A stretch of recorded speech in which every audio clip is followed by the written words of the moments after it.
ಸಾಹಿತ್ಯ ಸಂಬಂಧಪಟ್ಟ ಹಾಗೆ ಮಹಿಳೆಯರ ಅಂದರೆ ಮಹಿಳಾ ಸಾಹಿತ್ಯ ಅನ್ನುವುದನ್ನು ನಾನು ಹೇಳೋದಿಲ್ಲ, ಒಟ್ಟಾಗಿ ಕನ್ನಡ ಸಾಹಿತ್ಯದಲ್ಲಿ ಮಹಿಳೆ ಈ ವಿಚಾರದ ಬಗ್ಗೆ ನಾವು ಇಂದು ಮಾತುಕತೆಯನ್ನು ನಡೆಸಲಿದ್ದೇವೆ. ಡಾಕ್ಟರ್ ಜ್ಯೋತಿ ಚೇಳರ್ ಪ್ರಾರಂಭದ ಸಾಹಿತ್ಯ ಅಂದರೆ ತಾವು ಬಹಳ ವರ್ಷಗಳಿಂದ ಈ ಕ್ಷೇತ್ರದಲ್ಲಿ ಇರುವವರು, ಕನ್ನಡದ ಪ್ರಾಧ್ಯಾಪಕರು ಹೌದು. ಕನ್ನಡ ಸಾಹಿತ್ಯದಲ್ಲಿ ಮಹಿಳೆಯನ್ನು ಯಾವ ರೀತಿಯಲ್ಲಿ ಬಿಂಬಿಸಲಾಗಿದೆ ನಿಮ್ಮ ಒಂದು ಅಧ್ಯಯನ ಆಗಬೇಕು? ಮೊದಲನೇದಾಗಿ ಎಲ್ರಿಗೂ ನಮಸ್ಕಾರ. ಮತ್ತು ಕನ್ನಡ ಸಾಹಿತ್ಯದಲ್ಲಿ ಮಹಿಳೆ ಅಂತ ಹೇಳುವಾಗ ನೀವು ಈಗಾಗಲೇ ಹೇಳಿದ ಹಾಗೆ ಮೌಖಿಕ ಸಾಹಿತ್ಯ, ಜನಪದ ಸಾಹಿತ್ಯವನ್ನು ನಾವು ಗಮನಿಸಿಕೊಂಡ್ರೆ, ಹೆಣ್ಮಗಳೊಬ್ಬಳು ಮುಂಜಾನೆ ಎದ್ದು ರಾಗಿ ಬೀಸ್ತಾ ಹಾಡ್ತಾ ಇದ್ದದ್ದು, ಮುಂಜಾನೆ ನಾನೆದ್ದು ಯಾರ್ಯಾರ ನೆನೆಯಲ್ಲಿ ಎಳ್ಳು ಚೀರಿಗೆ ನೆನೆಯೋಳ ಅಂತ ಹಾಡಿದ್ದು, ಅಥವಾ ಬಂಗಾರ ಬಳೆ ಇಟ್ಟು ಬೈಬ್ಯಾಡ ಬಡವರನ್ನ ಬಂಗಾರ ನಿನಗೆ ಸ್ಥಿರವಲ್ಲ ಅಂತ ಹಾಡಿದ್ದು, ಬಹಳ ದೊಡ್ಡ ಒಂದು ಜೀವನ ಮೌಲ್ಯಗಳನ್ನು ಹಾಡಿದ ಜನಪದರು ಹೆಣ್ಣು ಮಕ್ಕಳೇ. ಅಲ್ಲಿಂದ ಹೆಣ್ಮಕ್ಕಳ ಅಸ್ಮಿತೆ ಆರಂಭ ಆಗುತ್ತೆ. ಬಹುಶಃ ಅದರ ನಂತರ ನಾವು ಒಬ್ಬರು ಸಾಹಿತ್ಯದ ವಿದ್ಯಾರ್ಥಿಯಾಗಿ ನಾವು ಗಮನಿಸುವುದಾದರೆ, ಪ್ರಾಚೀನ ಕನ್ನಡ ಸಾಹಿತ್ಯದಲ್ಲಿ ನಾವು ಪಂಪನಿಂದ ಆರಂಭ ಮಾಡ್ತೇವೆ. ಅಷ್ಟಾದಶ ವರ್ಣನೆಗಳನ್ನು ವರ್ಣಿಸ್ತಾ ಮಹಾಕಾವ್ಯಗಳನ್ನು ಬರೆದಂಥ ಪಂಪನನ್ನು ನಾವು ಶ್ರೇಷ್ಠ ಕವಿ ಅಂತ ಗುರುತಿಸ್ತೇವೆ. ಆದರೆ ಪಂಪನಂತಹ ಕವಿಯೂ ಕೂಡ ಹೆಣ್ಣನ್ನು ಹೇಗೆ ಚಿತ್ರಿಸಿದ್ದಾನೆ ಅಥವಾ ಮಹಿಳೆಯರನ್ನು ಸಾಹಿತ್ಯದ ಒಳಗಡೆ ಹೇಗೆ ಚಿತ್ರಿಸಿದ್ದಾರೆ ಅಂತಂದರೆ, ಅವರಿಗೆ ಬರೀ ಹೆಣ್ಣಿನ ದೇಹ ಮಾತ್ರ ಕಂಡಿದೆ. ಅವನು ತನ್ನ ಬಗ್ಗೆ ತಾನು ಹೇಳಿಕೊಳ್ತಾ ಕದಳಿ ಗರ್ಭ ಶ್ಯಾಮಂ ಅಂತ ಹೇಳ್ತಾ ಕೇರಳ ಕಟಿವಿಟಿ ಸೂತ್ರಾರು ಮಣಿ ಅಂತ ಹೇಳ್ತಾನೆ. ಅಂದರೆ ಕೇರಳದ ಹೆಣ್ಣು ಮಕ್ಕಳ ಸೊಂಟದ ಮಣಿಯಾಗಿ ನಾನು ಹೊಳಿಬೇಕು ಅನ್ನುವಂಥ ಮಾತುಗಳನ್ನು ಅವನು ಹೇಳ್ತಾನೆ. ಬಹುಶಃ ಅಷ್ಟಾದಶ ವರ್ಣನೆಗಳಲ್ಲಿ ಹೆಣ್ಣಿನ ವರ್ಣನೆಯೂ ಒಂದು, ವೇಶ್ಯಾಗ್ರಹದ ವರ್ಣನೆಯೂ ಒಂದು, ಅಂತಃಪುರದ ವರ್ಣನೆಯೂ ಒಂದು, ಕಾಡಿನ ವರ್ಣನೆಯೂ ಕೂಡ ಎಲ್ಲ ಸೇರಿಕೊಂಡಿರ್ತದೆ. ಅದು ಆ ಕಾಲಕ್ಕೆ ಕಾವ್ಯದ ಭಾಗ ಆಗಿತ್ತು. ಆ ನಂತರ ನಾವು ಗಮನಿಸಿಕೊಂಡ್ರೆ, ರನ್ನನಿಗೆ ಕಾವ್ಯವನ್ನ ಬರೀಲಿಕ್ಕೆ ಪ್ರೇರೇಪಣೆಯನ್ನ ಒದಗಿಸಿದಂತಹ ದಾನಚಿಂತಾಮಣಿ ಅತ್ತಿಮಬ್ಬೆ ಅಂತ ಒಂದು ಧೀಮಂತ ವ್ಯಕ್ತಿತ್ವ ಇತ್ತು. ಆಕೆ ರನ್ನನಿಗೆ ಕಾವ್ಯವನ್ನ ಬರೀಲಿಕ್ಕೆ ಪ್ರೇರಣೆಯನ್ನ ನೀಡಿದವಳು. ಅವಳ ಬಗ್ಗೆ ರನ್ನ ತನ್ನ ಕಾವ್ಯದಲ್ಲಿ ಉಲ್ಲೇಖ ಮಾಡ್ತಾನೆ.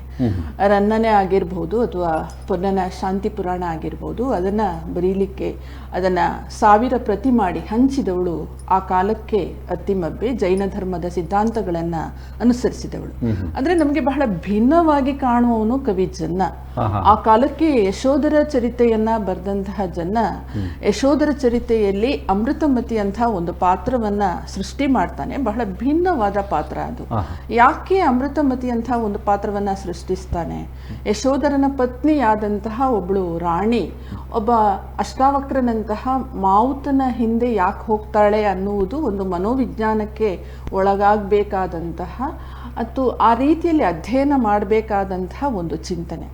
ಅದರ ನಂತರ ನಮಗೆ ಸಿಗುವಂಥದ್ದು ವಚನ ಸಾಹಿತ್ಯ. ವಚನ ಸಾಹಿತ್ಯ, ನಡುಗನ್ನಡ ಕಾಲದ ವಚನ ಸಾಹಿತ್ಯ ಹೆಣ್ಣನ್ನ ಬಹಳ ಸಮಾನವಾಗಿ, ಲಿಂಗ ಸಮಾನತೆಯನ್ನ ಬಹಳ ಸಮಾನವಾಗಿ ಸಾರಿದಂತಹ ಒಂದು ಸಾಹಿತ್ಯದ ಚಳುವಳಿ. ಅದು ಒಂದು ಸಾಮಾಜಿಕ ಚಳುವಳಿ ಕೂಡ. ಯಾಕಂದ್ರೆ ಅಕ್ಕ ಮಹಾದೇವಿ ಇಲ್ಲದಿದ್ರೆ ಹೇಳ್ತಾ ಇರ್ಲಿಲ್ಲ, ಹೆಣ್ಣು ಹೆಣ್ಣಾದಡೆ ಗಂಡಿಗೆ ಸೂತಕ, ಗಂಡು ಗಂಡಾದಡೆ ಹೆಣ್ಣಿಗೆ ಸೂತಕ, ಮನದ ಸೂತಕ ಹಿಂಗಿದಡೆ ತನುವಿನ ಸೂತಕಕ್ಕೆ ತೆರಹುಂಟೆ ಅಯ್ಯ ಎನ್ನ ದೇವ ಚನ್ನಮಲ್ಲಿಕಾರ್ಜುನಂಗೆ, ಜಗವೆಲ್ಲ ಹೆಣ್ಣು ನೋಡ ಅಂತ ಎಷ್ಟು ಸರಳವಾಗಿ ಹೇಳಿದಾಳೆ ಅವಳು ಅಂತಂದ್ರೆ, ಆ ಕಾಲಕ್ಕೆ ಹೆಣ್ಣನ್ನ ಮತ್ತು ಗಂಡನ್ನ ಸಮಾನವಾಗಿ ನೋಡಿಕೊಂಡು ಸಾಹಿತ್ಯವನ್ನ ರಚನೆ ಮಾಡಿದ ಶಿವಶರಣರು ಮತ್ತು ಶರಣೆಯರು. ಹಾಗೆ ಬರೆದ್ರು ಸತಿಪತಿಗಳೊಂದಾದ ಭಕ್ತಿ ಹಿತವಪ್ಪುದು ಶಿವಂಗೆ ಅಂತ ವಚನಕಾರ್ತಿಯರು ಅಥವಾ ವಚನಕಾರರು ಹಾಡಿದ್ರು. ಆದ್ರೂ ಅದನ್ನು ಒಪ್ಪದೇ ಇದ್ದಂತಹ ಶರಣರು ಕೂಡ ಆ ಕಾಲದಲ್ಲಿ ಇದ್ರು. ಹೀಗೆ ಭಿನ್ನ ಧ್ವನಿಗಳು ಎಲ್ಲವೂ ಸೇರಿಕೊಂಡು ವಚನ ಸಾಹಿತ್ಯ ನಿರ್ಮಾಣ ಆಯಿತು ಅನ್ನೋದನ್ನ ನಾವು ಗಮನಿಸಿಕೊಳ್ಬಹುದು. ಆ ಕಾಲದಲ್ಲಿ ಸತಿಪತಿಗಳೊಂದಾದ ಭಕ್ತಿ ಹಿತವಪ್ಪುದು ಶಿವಂಗೆ ಅಂತ ಹೇಳಿದ್ರು. ನಾನು ಇಂತಹ ಶರಣನ ಪುಣ್ಯ ಸ್ತ್ರೀ ಅಂದ್ರೆ ತನ್ನ ಹೆಸರನ್ನ ತಾನು ಹೇಳ್ಕೊಳ್ಳದೆ ಗಂಡನ ಹೆಸರಿನಲ್ಲಿ ವಚನಗಳನ್ನ ರಚಿಸಿದಂತಹ ಶರಣೆಯರು ಕೂಡ ಇದ್ರು. ನಾವು ಬಸವಣ್ಣನನ್ನ ನಿಜವಾಗೂ ಕೂಡ ಒಬ್ಬ ಚಳುವಳಿಯ ಕರ್ತೃ ಅಂತ ಹೇಳ್ತೇವೆ. ಆದ್ರೆ ಅವನ ಪತ್ನಿಯರಾದಂತಹ ಗಂಗಾಂಬಿಕೆ ಅವರ ಬಗ್ಗೆ ಇರುವಂತಹ ವಚನಗಳನ್ನ ನಾವು ಈಗ, ಮಾದಾಂಬಿಕೆಯರ ಬಗ್ಗೆ ವಚನಗಳನ್ನ ಈಗ ಸಂಗ್ರಹ ಮಾಡಬೇಕಾದಂತಹ ಸ್ಥಿತಿ ಬಂದಿದೆ. ಆ ನಂತರ ನಮ್ಗೆ ಸಿಗುವರು ಇಬ್ರು ಕವಿಯತ್ರಿಯರು. ಒಬ್ಳು ಹೆಳವನಕಟ್ಟೆ ಗಿರಿಯಮ್ಮ ಮತ್ತು ಸಂಚಿಯ ಹೊನ್ನಮ್ಮ. ಹೆಳವನಕಟ್ಟೆ ಗಿರಿಯಮ್ಮ ಅವಳು ಸಾಮಾನ್ಯವಾದಂತಹ ಒಂದು ಸಾಂಗತ್ಯದ ಕೃತಿಯನ್ನ ಬರೆದದ್ದು. ಸಂಚಿಯ ಹೊನ್ನಮ್ಮ ಹದಿಬದೆಯ ಧರ್ಮವನ್ನ ಬರೆದು. ಆ ಹದಿಬದೆಯ ಧರ್ಮದಲ್ಲಿ ಅವಳು ಹೆಣ್ಣು ಹೇಗಿರ್ಬೇಕು ಅಂತ ಬರೀತಾಳೆ. ಆದ್ರೆ ಅದೇ ಕಾವ್ಯದ ಒಳಗಡೆ ಅವಳು ಪತಿ ಧರ್ಮವನ್ನು ಕೂಡ ಬರೀತಾಳೆ. ಪತಿ ಧರ್ಮದ ಬಗ್ಗೆ ಗಂಡ ಹೇಗಿರ್ಬೇಕು ಸಂಸಾರದಲ್ಲಿ, ಹೆಂಡತಿಯನ್ನ ಹೇಗ್ ನೋಡ್ಕೊಳ್ಬೇಕು ಅನ್ನೋದನ್ನು ಕೂಡ ಅವಳು ಬರೀತಾಳೆ. ಹಾಗಾಗಿ ಅವರಿಬ್ಬರಲ್ಲದೆ ನಮ್ಗೆ ಮತ್ತೆ ಬಹಳ ದೊಡ್ಡ ಒಂದು ಗ್ಯಾಪ್ ಸಿಗ್ತದೆ, ಬಹಳ ಒಂದು ದೊಡ್ಡ ಅಂತರ. ಹೊಸಗನ್ನಡ ಕಾಲಕ್ಕಾಗುವಾಗ ನಮ್ಗೆ ಕನ್ನಡದ ಮೊದಲ ಕವಿತ್ರಿಯರು ತಿರುಮಲಾಂಬ ಇರ್ಬೋದು, ಅಥವಾ ನಂಜನಗೂಡು ತಿರುಮಲಾಂಬ ಇರ್ಬೋದು, ಅಥವಾ ಮಹಿಳಾ ಸಾಹಿತ್ಯ ಚರಿತ್ರೆಯನ್ನ ನಾವು ತೆಗೆದು ನೋಡಿದ್ರೆ ಒಂದಷ್ಟು ನೆಲ್ಲಿಕಾರು ಜೈನ ಮಹಿಳೆ ಇರ್ಬೋದು, ಅಥವಾ ನಮ್ಮ ಚಂದ್ರಭಾಗಿ ರೈಯವರು ಇರ್ಬೋದು, ಸ್ವಾತಂತ್ರ್ಯ ಪೂರ್ವದಲ್ಲಿ ನಮ್ಮ ಕರಾವಳಿಯಲ್ಲಿ ಬರೆದಂತ ಸರಸ್ವತಿಬಾಯಿ ರಾಜವಾಡಿಯವರು ಇರ್ಬೋದು, ಬದುಕಿದ್ದ ಕಾಲಕ್ಕೆ ಅವರು ಸತ್ತಿದ್ದಾರೆ ಅಂತ ಹೇಳಿ ಸುದ್ದಿ ಮಾಡಿದಂತಹ ಸಂಗತಿ ಇರ್ಬೋದು. ಅಂದ್ರೆ ಇದೆಲ್ಲವನ್ನ ನಾವು ಯಾಕೆ ಉಲ್ಲೇಖ ಮಾಡಬೇಕು ಅಂತಂದ್ರೆ, ಸಾಹಿತ್ಯದ ಒಳಗಡೆ ಮಹಿಳೆ ತನ್ನ ಹೆಜ್ಜೆ ಗುರುತುಗಳನ್ನ ಊರ್ಲಿಕ್ಕೆ ಅದು ಅಷ್ಟು ಸುಲಭ ಸಾಧ್ಯವಾದ ಕೆಲಸಗಳು ಅಲ್ಲ. ಆಕೆ ಬಹಳಷ್ಟು ಸಾಮಾಜಿಕವಾಗಿ ತೆರೆದುಕೊಂಡದ್ದು ಕೂಡ ಇರ್ಬೋದು. ಇಲ್ಲಿ ನಾವು ಎರಡು ರೀತಿಯಲ್ಲಿ ಗುರುತಿಸಿಕೊಳ್ಬಹುದು. ಒಂದು, ಹೆಣ್ಣನ್ನ ಸಾಹಿತ್ಯದ ಒಳಗಡೆ ಚಿತ್ರಿಸಿದ್ದು, ಮತ್ತೊಂದು ಹೆಣ್ಣು ಮಕ್ಕಳು ಸಾಹಿತ್ಯವನ್ನ ರಚಿಸಿದ್ದು. ಬಹುಶಃ ಕನ್ನಡದ ಮೊದಲ ಕಾದಂಬರಿಗಳು ಕೂಡ ನೀವು ಗಮನಿಸಿಕೊಂಡ್ರೆ ವಾಗ್ದೇವಿ ಮತ್ತು ಇಂದಿರಾಬಾಯಿ, ಅದು ಮಹಿಳಾ ಸಮಸ್ಯೆಯನ್ನ ಇಟ್ಕೊಂಡು, ವಿಧವಾ ಸಮಸ್ಯೆಯನ್ನ ಇಟ್ಕೊಂಡು ರಚನೆ ಆದಂತಹ ಕಾದಂಬರಿಗಳು. ಗುಲ್ವಾಡಿ ವೆಂಕಟರಾಯರು ಬರೆದಂತಹ ಈ ಕಾದಂಬರಿಗಳನ್ನ ನಾವು ಗಮನಿಸಿಕೊಂಡ್ರೆ ಯಾಕೆ ಹೆಣ್ಣಿನ ಸಮಸ್ಯೆ, ವಿಧವೆಯ ಸಮಸ್ಯೆಯೇ ಮುಖ್ಯ ಆಯಿತು ಅನ್ನೋದನ್ನ ನಾವು ಗುರುತಿಸುವುದಕ್ಕೆ ಸಾಧ್ಯ ಆಗ್ತದೆ. ಆದ್ರೆ ಕಾಲಾಂತರದಲ್ಲಿ ಹೆಣ್ಮಕ್ಳು ಬರಿತಾ ಹೋದ ಹಾಗೆ ಅವರ ಸಾಹಿತ್ಯದ ನಿರ್ಮಿತಿಗಳು ಹೆಚ್ಚಾಗ್ತಾ ಹೋದವು. ಆದ್ರೆ ಅದನ್ನ ಓದುವ ಮತ್ತು ಅದನ್ನ ವಿಮರ್ಶೆಗೆ ಒಡ್ಡುವ ಒಂದು ದೃಷ್ಟಿಕೋನ ಒಂದು ಪಾಕ್ಷಿಕ ಆಗಿತ್ತು. ಒಂದು ಸಣ್ಣ ಉದಾಹರಣೆ ಕೊಡೋದಾದ್ರೆ, 1970ರಲ್ಲಿ ಒಂದು ಕಾವ್ಯದ ಒಂದು ಆಂಥಾಲಜಿ ಬರ್ತದೆ, ಒಂದು ಅಕ್ಷರ ಹೊಸ ಕಾವ್ಯ ಅಂತ. ಅದರಲ್ಲಿ ಎಲ್ಲಾ ಕವಿಗಳ ಹೆಸರುಗಳನ್ನ, ಎಲ್ಲಾ ಕವಿಗಳ ಕವಿತೆಗಳನ್ನ ಹಾಕ್ತಾರೆ. ಆದ್ರೆ ಅದರಲ್ಲಿ ಒಬ್ಳು ಕವಿಯತ್ರಿಯ ಕವನವನ್ನ ಸೇರಿಸಿರೋದಿಲ್ಲ. പക്ഷെ ಇದು ಪಾರ್ಶ್ವಿಕವಾದಂತಹ ದೃಷ್ಟಿಕೋನ. ಅಂದ್ರೆ ಗಂಡು ಮಕ್ಕಳು ಬರ್ದದ್ದು, ಲೇಖಕರು ಬರ್ದದ್ದು ಎಲ್ಲರಿಗೆ, ಲೇಖಕಿಯರು ಬರ್ದದ್ದು ಅದು ಹೆಣ್ಣು ಮಕ್ಕಳಿಗೆ ಮಾತ್ರ ಅನ್ನುವಂಥದ್ದು. ಆದ್ರೆ ಯಾವಾಗ ಮಹಿಳೆಯರು ತಮ್ಮ ಸಂವೇದನೆಯನ್ನ ಇಟ್ಕೊಂಡು ಬರೀಲಿಕ್ಕೆ ಆರಂಭ ಮಾಡಿದ್ರು, ಆವಾಗ ಬಹುಶಃ ದಲಿತ ಬಂಡಾಯ ಪಂಥ ಬಂದ ಜೊತೆಗೆ, ದಲಿತತ್ವದ ಜೊತೆಗೆ ಹೆಣ್ಮಕ್ಳು ತಾವು ದಲಿತರು ಅಂತ ಹೇಳಿಕೊಂಡು ಬರ್ದದ್ರಿಂದ ಅವರಿಗೆ ಅವರದ್ದೇ ಆದಂತಹ ಒಂದು ಅನನ್ಯತೆಯನ್ನ, ಒಂದು ಅಸ್ಮಿತೆಯನ್ನ ತಮ್ಮ ಸಾಹಿತ್ಯದ ಒಳಗಡೆ ನಿರೂಪಣೆ ಮಾಡೋದಕ್ಕೆ ಸಾಧ್ಯ ಆಯ್ತು. ಅಂದ್ರೆ ಹೆಣ್ಣು ಮಕ್ಕಳ ಬರಹವನ್ನ ನಾವು ಓದದೇ ಇದ್ರೆ ನಾವು ಸಾಹಿತ್ಯವನ್ನ ಒಂದು ಕಣ್ಣಿನಿಂದ ನೋಡ್ತೇವೆ, ಎರಡು ಕಣ್ಣಿನಿಂದ ನೋಡ್ಲಿಕ್ಕೆ ಸಾಧ್ಯ ಇಲ್ಲ ಅನ್ನುವಂತ ಒಂದು ರೀತಿಯಲ್ಲಿ ನಿರಂತರವಾಗಿ ಒಂದು ತುಮುಲ ಇತ್ತು. ಮಹಿಳೆಯರ ಹತ್ರ ಬರಿಬೇಕು, ತನ್ನ ಸಮಸ್ಯೆಗಳನ್ನು ಹೇಳಿಕೊಳ್ಬೇಕು, ತನ್ನ ವಿಚಾರಗಳನ್ನು ಹೇಳಿಕೊಳ್ಬೇಕು, ಅವಕಾಶಗಳು ಸೃಷ್ಟಿಯಾಗ್ತಾ ಇರಲಿಲ್ಲ. ಆದರೆ ಇತ್ತೀಚಿನ ದಿನಗಳಲ್ಲಿ ಅದೊಂದು ಅವಕಾಶಗಳ ಸೃಷ್ಟಿಯಾಗಿದೆ.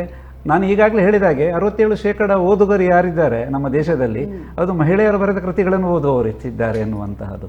ಈಗ ಮಾತು ಮುಂದುವರಿಸುತ್ತಾ ನೀವು ಹೇಳಿದ್ರಿ, ನಾವು ಹಿಂದಿನ ವಿಚಾರಗಳನ್ನು ಈಗಿನ ವಿಚಾರಗಳನ್ನು ಎರಡನ್ನು ತುಲನೆ ಮಾಡಿ ನೋಡುವಾಗ ಇಂದಿರಾ ಹೆಗ್ಡೆ ಅವರು ಬಹಳ ಹಿರಿಯರು ಸಾಹಿತ್ಯ ಕ್ಷೇತ್ರದಲ್ಲಿ.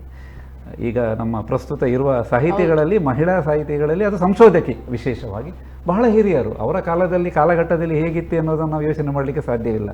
ಇವರು ಮನೆಯಲ್ಲಿ ಅಂದರೆ ಸುಮಾರು ಉದ್ಯಮಿಯಾಗಿ ಸಣ್ಣ ಮಟ್ಟಿನ ಕೆಲಸ ಇದು ಮಾಡ್ತಾ ಇದ್ದವರು, ಗೃಹಿಣಿಯಾಗಿದ್ದವರು.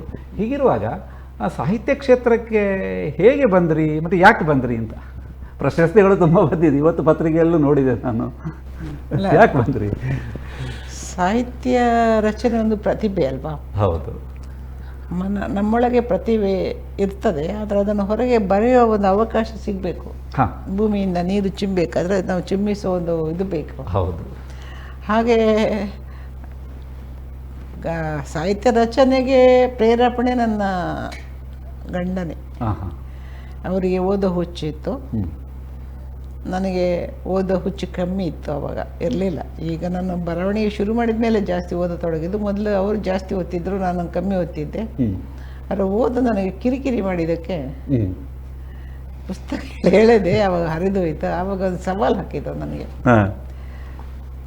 ತಾಕತ್ತಿದ್ರೆ ಪುಸ್ತಕ ಕತೆ ಬರೆದು ತೋರಿಸು, ಏನಂತ ಕತೆ ಓದ್ತೀರಾ, ಸುಳ್ಳು ಬರೆಯೋದನ್ನೆಲ್ಲ ಯಾಕೆ ಆ ಥರ ಮಾತಾಡ್ತೀಯಾ, ಬರೆದು ತೋರಿಸು ಸಾಹಿತಿಗಳನ್ನು ಅಷ್ಟು ಹಗುರವಾಗಿ ಮಾತಾಡಿಸಬಾರ್ದು, ಹೇಳಬಾರ್ದು ಸಾಹಿತಿಗಳ ಬಗ್ಗೆ ಅಂತ ಹೇಳಿದರು. ನಾನು ಒಪ್ಪಿದೆ, ಬರೆದು ತೋರಿಸ್ತೀನಿ ಅಂದೆ. ಇವತ್ತೇ ಬರೆಯೋದು, ಅವತ್ತೇ ಬರೆಯೋದೇ ಕೂಡ. ಬರೆದವರು ನನ್ನ ಹಸ್ತಾಕ್ಷರ ಸರಿಲ್ಲ, ಅವರ ಅಕ್ಷರದಲ್ಲಿ ಅವರು ಚೆನ್ನಾಗಿ ದುಂಡಾಗಿ ಬರೆದು ಕೊಟ್ಟರು, ಬರೆದ್ರು. ಮತ್ತು ಪೇಪರಿಗೆ ಕಳಿಸ್ಲಾ ಅಂದರು, ಕಳಿಸಿ ಅಂತ ಕಳಿಸಿದ್ರು. ಅದು ಒಂದು 6 ತಿಂಗಳೊಳಗೆ ಪತ್ರಿಕೆಯಲ್ಲಿ ಬಂತು. ಅದು ಕೂಡ ವನಿತಾದಲ್ಲಿ ಬಂತು. ಯಾವ ವರ್ಷ ನೆನಪಿದೆ? ಅವಾಗ ಒಂದು 83 ಇರಬೇಕು. ನನ್ನ ಮೊದಲ ಕಥಾ ಸಂಘ ನೆನಪಿನ ಕಾಣಿಕೆ ಅದು 83 ವನಿತಾದಲ್ಲಿ ಪ್ರಕಟ ಆಗಿತ್ತು. ಆಮೇಲೆ ಹೀಗೆ ಒಂದು ಅವರ ಮೂಲಕನೇ ಬರೋಣ ಒಂದು ಕೆಲವು ಕತೆ ಬರೆದೆ. ಮತ್ತೆ ನೀನು ಬೇಕಾದ್ರೆ ಬರ್ಕೊಳ್ಳೋ ಅಂಥೇಳಿ ನನ್ನ ಪಾಡಿಗೆ ನಾನು ಬರೀಕ್ಷೆ ಶುರು ಮಾಡಿದೆ. ಮತ್ತು ಎಲ್ಲ ನನ್ನ ಸಣ್ಣ ಕತೆಗಳು ಸುಧಾ, ತರಂಗಾವ ಮತ್ತು ಪ್ರಜಾಮಾತೆ ಇತ್ತು ಅವಾಗ. ಇಂಥ ಉದಯವಾಣಿ ಮತ್ತು ತುಷಾರ ಇಂಥ ಪತ್ರಿಕೆಗಳಲ್ಲಿ ಬರ್ತಿತ್ತು. ನಂದು ಒಂದು ವಿಶೇಷ ಅಂತಂದರೆ ಬರವಣಿಗೆಯಲ್ಲಿ ವೈಚಾರಿಕತೆ. ನಾನು ವೈಚಾರಿಕತೆ ಇಲ್ಲದೆ ಕತೆ ಬರೆಯೋದೇ ಇಲ್ಲ. ಈಗ ಕೂಡ ಕಥೆ ಬರೆಯೋದನ್ನು ಬಿಟ್ಟಿದ್ದೀನಿ. ಆದರೆ ಸಂಶೋಧನೆ ಸಂದರ್ಭದಲ್ಲಿ ನಾನು ಕೆಲವು ಈ ನಾಡಿನಲ್ಲಿ ಜರಿತ ಕೆಲವು ನಿಜ ಘಟನೆಗಳನ್ನು ನನಗೆ ಹೇಳಿದ್ದಾರೆ. ಸಂಶೋಧನೆ ಟೈಮಲ್ಲಿ ವಕ್ತೃಗಳು ಅಂದರೆ ಮಾಹಿತಿದಾರರು ಅದನ್ನು ಹಿಡ್ಕೊಂಡು ಸುಮಾರು ಆವಾಗ ತರಂಗ, ಸುಧಾ, ಪ್ರಜಾವಾಣಿ, ಉದಯವಾಣಿ ಎಲ್ಲ ಪ್ರಕಟ ಮಾಡಿಸಿದೆ. ಆದರೆ ಅದು ಹಾಗೆ ಉಳಿದಿತ್ತು. ಅದು ಈಗ ಹೊರಗಡೆ ಬೆಳಕಿಗೆ ಬರ್ತದೆ 7 ಕಥೆಗಳು. ಅದು ನಾಗಮಂಡಲಕ್ಕೆ ಅಷ್ಟಮಂಗಳ, ನಾಗಮಂಡಲ, ಬ್ರಹ್ಮಮಂಡಲ, ಇಲ್ಲಿ ಸಮಸ್ಯೆಗಳು ನನಗೆ ಹೇಳಿದರು. ಹೀಗಾಯ್ತಮ್ಮ, ಹೀಗಾಯ್ತು ಅಂತ. ಅದನ್ನು ನಾನು ಒಂದು ಕತೆ ಕಟ್ಟಿ ಈಗ ಬರೆದಿದ್ದೀನಿ. ಅದೇನು ಬೆಳಕು ಕಾಣಬೇಕಷ್ಟೆ. ಹೀಗೆ ವೈಚಾರಿಕತೆ ನನ್ನ ಬರವಣಿಗೆ ಒಂದು ಹಿಂದಿರುವ ಶಕ್ತಿ. ಅಂದರೆ ಕಾಲ್ಪನಿಕತೆಯನ್ನು ಬಿಟ್ಟು ವೈಚಾರಿಕತೆಗೆ ಬಂದಾಗ ಓದುಗರು ಇರ್ತಾರೆ. ಅದಕ್ಕೆ ವೈಚಾರಿಕತೆಯನ್ನು ನಾನು ಕಾಲ್ಪನಿಕ ಕಟ್ಟೋದು ಕಟ್ಟುವುದು ನೀವು. ಹೌದು, ವಿಷಯ ನಿಜ. ಆ ವೈಚಾರ ಈ ಥರ ಆಗಬಾರ್ದು. ಅದಕ್ಕೆ ನನಗೆ ಒಳ್ಳೆ ಪ್ರತಿಕ್ರಿಯೆ ಬರ್ತಿದ್ದು. ಕೈಯಾರ್ ಕಿಂಜನರಯ್ಯ, ಅಮೃತ ಸೋಮೇಶ್ವರ ಮುಂತಾದವರು ಬರೀತಿದ್ರು, ಇಂಥ ಬರವಣಿಗೆ ಬೇಕಮ್ಮ ನಮ್ಮ ಸಮಾಜಕ್ಕೆ ಅಂತ. ಅಷ್ಟರ ಮಟ್ಟಿಗೆ ಸ್ವಲ್ಪ ನಾನು ಅದರ ತೀಕ್ಷ್ಣ ವೈಚಾರಿಕಗಳು ಅಂತ ಸ್ವಲ್ಪ ಹೆಸರಿತ್ತು ನನಗೆ ಆವಾಗ. ಆಮೇಲೆ ಕಾದಂಬರಿ ಬಂತು. ಈಗ ಮೇಡಮ್ ಹೇಳಿದ್ರಲ್ಲ ಬದಿ ಕಾದಂಬರಿ ಅಂತ. ಆ ಕಾಲದ ನಿಜವಾಗಿ ಅದು ಕೂಡ ಬರೆದಿದ್ದು ನಾನು. ಬದಿ ಕಾದಂಬರಿಗಳು ವೈಚಾರಿಕ ದೃಷ್ಟಿಯಿಂದಲೇ ಬಂದಿದ್ದು. ಆಗ ಮಹಿಳೆಯರ ಸಮಸ್ಯೆ, ಈಗ ಗಂಡು ಮಕ್ಕಳಿಗೆ ಹೆಣ್ಣು ಸಿಗ್ತಾ ಇಲ್ಲ, ಆಗ ಹೆಣ್ಣು ಮಕ್ಕಳಿಗೆ ಗಂಡು ಸಿಗ್ತಾ ಇರಲಿಲ್ಲ, ಸಿಕ್ಕಿದ್ರೆ ವರದಕ್ಷಿಣೆ ಕೊಟ್ಟು ಮದುವೆ ಮಾಡುವ ಶಕ್ತಿ ಇರಲಿಲ್ಲ. ಇಂಥ ಸಮಸ್ಯೆಗಳನ್ನ ಇಟ್ಕೊಂಡು ನಾನೊಂದು ಕಾದಂಬರಿ ಬರೆದಿದ್ದೀನಿ. ಅದಕ್ಕೆ ಹೆಸರು ಕೂಡ ಬದಿ ಅಂತ ಇದ್ದೀನಿ. ಬದಿ ಎಂಬುದು ತುಳು ಪದ. ಅದು ಸುಧಾದಲ್ಲಿ ಧಾರಾವಾಹಿ ಬಂದಿತ್ತು. ಬದಿ ಯಾಕೆ ಅಂತ ಸುಧಾದವ್ರು ಕೇಳಿದ್ರು ನನಗೆ, ಮತ್ತೆ ಇಲ್ಲಿ ಜನ ಕೇಳಿದ್ರು ಅದ್ಯಾಕೆ ತುಳು ಪದ ಕೊಟ್ಟೆ ಅಂತ. ಇರ್ಲಿ ಬಿಡಿ, ತುಳುಗೆ ನಂದೊಂದು ಪದ ಅಂತ ಹೇಳಿ ನಾನು ಸುಮ್ಮನಾಗೈತೆ. ಕನ್ನಡದ ಪದ, ತುಳುವಿನ ಒಂದು ಕೊಡುಗೆ ಕನ್ನಡಕ್ಕೆ ಅಂತ. ವರದಕ್ಷಿಣೆ ಬದಿ ಒಂಥರ ಹೋರಾಟ, ಹೆಣ್ಮಕ್ಳ ಹೋರಾಟ ಅದರಲ್ಲಿ ಇತ್ತು. ಮನೆಯಲ್ಲಿ ಜಗಳ ಆಡೋದು, ಮದುವೆ ಆಗಲ್ಲ ಹೇಳೋದು, ಇಂಥದ್ದೆಲ್ಲ ಸಬ್ಜೆಕ್ಟ್ ಇಟ್ಕೊಂಡು ನಾನು ಬರೆದಿದ್ದೀನಿ ಬದಿ ಅಂತ ಒಂದು. ಆಮೇಲೆ ಕಾದಂಬರಿ 2-3 ಬರೆದಿದ್ದೀನಿ. ಸಂಶೋಧನಾ ಕ್ಷೇತ್ರ ನೀವು ಬಹಳ ಆಶ್ಚರ್ಯ ಅಂದರೆ ನನಗೆ. ನೋಡಿ, 12ಕ್ಕೂ ಹೆಚ್ಚು ಸಂಶೋಧನಾ ಕೃತಿಗಳು ನಿಮ್ಮದು. ಅದು ಸಂಶೋಧನೆ ಇಳಿದ ಮೇಲೆ ಕತೆ ಬರೆದಿಂದ ಇದೆ 4-5 ಮೊನ್ನೆ ಹೇಳಿದಲ್ಲ. ಸಂಶೋಧನೆ ಇಳಿದ ಮೇಲೆ ಸಣ್ಣ ಕಥೆನೇ ಇದೆ. ಅದು ನನಗೆ ಬೇಡ ಆಗಿತ್ತು. ಯಾಕಂದರೆ ಸಂಶೋಧನೆ ಕಷ್ಟ, ನಿಜವಾಗಿ ಕಷ್ಟ. ಅಲ್ಲ, ಒಂದು ಸಂಶೋಧನಾ ಕೃತಿ ಬರೆಯೋದಂದ್ರೆ ಬಹಳ ಕಷ್ಟ. ಸಂಶೋಧನೆ ಅನ್ನೋದು ಎಷ್ಟು ಕಷ್ಟ ಅಂತ ನಮ್ಮ ಜ್ಯೋತಿ ಚೇಳರ್ ಅವ್ರಿಗೆ ಗೊತ್ತಿರ್ಬೋದು. ಡಾಕ್ಟರೇಟ್ ಮಾಡಿದವರಿಗೆ ಸಂಶೋಧನೆ ಅನ್ನೋದು ಎಷ್ಟು ಕಷ್ಟ ಅಂತ ಅನ್ನೋದು. ಈಗಿರೋ 12 ಸಂಶೋಧನೆಗಳಂತೂ ಕ್ಷೇತ್ರ ಕಾರ್ಯಗಳನ್ನ ಆಧರಿಸಿದೆ. ಅದು ತುಂಬಾ ಕಷ್ಟ. ಅದಕ್ಕೆ ಸಮಯ ಬೇಕು, ತಾಳ್ಮೆ ಬೇಕು, ಶ್ರಮ ಬೇಕು ಮತ್ತು ಒಳನೋಟಗಳು ಬೇಕು, ಮತ್ತೆ ತನು ಮನ ಧನಗಳ ಅರ್ಪಣೆ ಬೇಕು, ಹಣ ತುಂಬಾ ಬೇಕು.